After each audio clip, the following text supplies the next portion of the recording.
Saudari-saudaraku yang terkasih, selamat berjumpa dalam renungan harian. Hari ini tetap semangat, semoga bermanfaat bagi kita.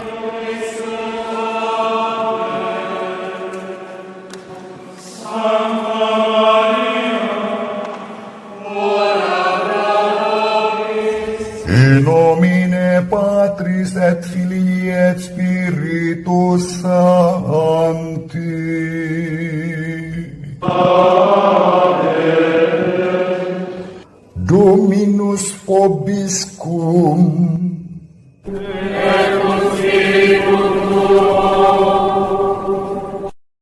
Saudari-saudaraku yang terkasih, mari kita awali permenungan kita dengan mohon belas kasihan Tuhan. Tuhan, kasihanilah kami. Kristus, kasihanilah kami. Tuhan, kasihanilah kami.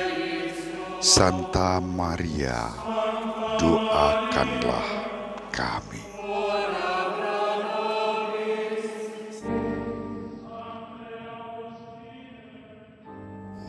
Saudari-saudara, mari kita mulai permenungan kita hari ini dengan membaca bait pengantar Injil dari Injil Yohanes bab 3 ayat 16. Begitu besar kasih Allah akan dunia ini, sehingga Ia telah mengaruniakan anaknya yang tunggal, supaya setiap orang yang percaya kepadanya beroleh hidup yang kekal. Saudari-saudara, kutipan Injil Matius bab 3 ayat 16 yang menjadi bait pengantar Injil hari ini sangat menarik untuk saya. Ayat tersebut sudah menginspirasi saya untuk membuat lagu yang akan kita dengarkan ini. Lagunya bercorak Mandarin Oriental. Lagu ini saya buat ketika saya bertugas di Paroki Santo Fransiskus Xaverius Kebon Dalem yang berada di Kompleks Pecinan, Semarang.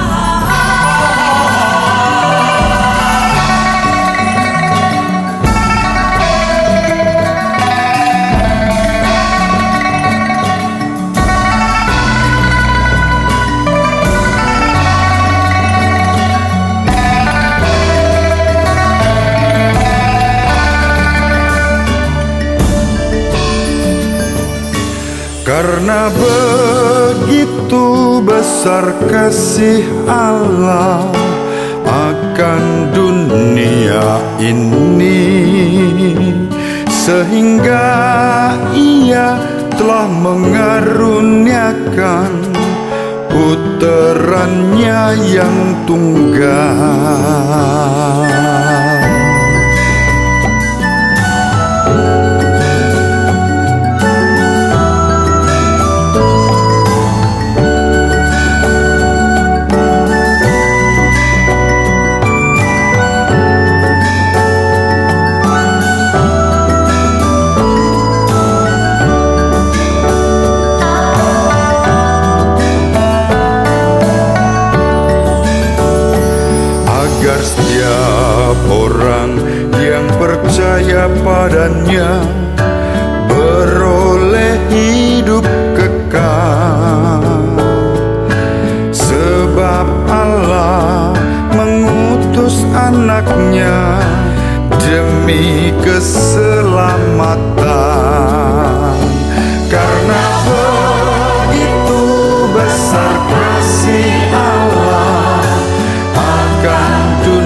Begitulah saudari-saudara lagu yang saya buat terinspirasi dari Injil Yohanes bab 3 ayat 16 yang menjadi bait pengantar Injil pada hari ini.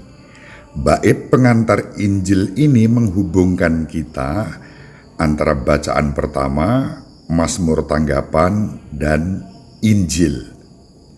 Injil diambil dari Injil Matius bab 21 ayat 33 sampai 43, dilanjutkan ayat 45 dan 46.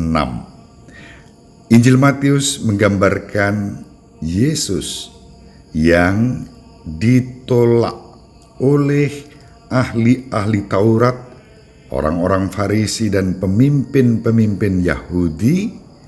Padahal Yesus adalah sang batu penjuru. Namun batu penjuru itu telah dibuang oleh mereka yang disebut tukang-tukang bangunan. Dan justru batu penjuru yang dibuang itu telah menjadi batu penjuru. Itu yang dikatakan Yesus kepada para imam, kepala, tua-tua Yahudi yang biasanya bersama para ahli kitab, ahli Taurat, dan orang-orang Farisi. Pada ayat 42, Yesus bersabda, "Belum pernahkah kamu baca dalam kitab suci, batu yang dibuang oleh tukang-tukang bangunan telah menjadi batu penjuru? Hal itu terjadi dari pihak Tuhan, suatu perbuatan ajaib di mata kita." Nah, itulah yang sudah diserukan dalam kitab Mazmur dan menjadi referen Mazmur tanggapan hari ini dari Mazmur 105, referennya diambil dari ayat 5a. "Ingatlah perbuatan-perbuatan ajaib yang dilakukan Tuhan." Perbuatan ajaib itu yang seperti apa? Perbuatan ajaib itu hadir dalam peristiwa yang ditopang oleh sosok pribadi, yakni Yesus Kristus. Dalam diri Yesus Kristus Tuhan kita, perbuatan-perbuatan ajaib dikerjakan Allah bagi umat manusia, yakni melalui penebusan. Karya penebusan itu dikerjakan dan diselesaikan oleh Kristus sendiri sebagai kasih Allah yang begitu besar untuk kita manusia, agar kita beroleh hidup yang kekal. Saudari-saudara, mari dengan penuh syukur dan sukacita pada masa Prapaskah ini kita mengenang, mempersiapkan, dan menyambut sengsara, wafat, dan kebangkitan Kristus, Sang Juru Selamat umat manusia. Dengan itu kita mengenang perbuatan-perbuatan ajaib yang dilakukan Tuhan dalam hidup kita. Seperti apakah perbuatan ajaib Tuhan dalam hidup kita? Bacaan pertama memberi contoh pengalaman Yusuf yang dibenci oleh saudara-saudaranya sendiri, bahkan hendak dibunuh. Namun toh di antara mereka ada Ruben yang masih mempunyai hati nurani, yang kemudian menyelamatkan Yusuf. Meskipun akhirnya ia dijual ke Mesir sebagai budak. Dalam keadaan yang buruk itulah perbuatan ajaib dikerjakan Tuhan dengan menyelamatkan Yusuf. Bahkan seperti Yesus yang laksana batu yang dibuang oleh tukang-tukang bangunan, namun batu itu telah menjadi batu penjuru. Saudari-saudara, mungkin kita juga punya pengalaman-pengalaman yang tidak mengenakkan. Bersiaplah menerima perbuatan ajaib yang dikerjakan Tuhan yang mengubah kehidupan kita. Terpujilah Engkau ya Tuhan yang selalu mengerjakan karya-karya ajaib dalam kehidupan kami yang rapuh, lemah, ringkih, dan berdosa ini, kini dan sepanjang masa. Amin.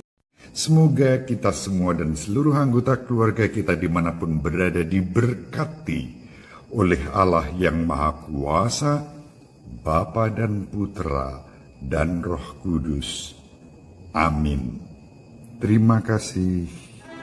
Sahabat peradaban kasih yang terkasih, sampai jumpa pada episode berikutnya. Terima kasih atas kebersamaan kita. Salam peradaban kasih ekologis, berkah dalam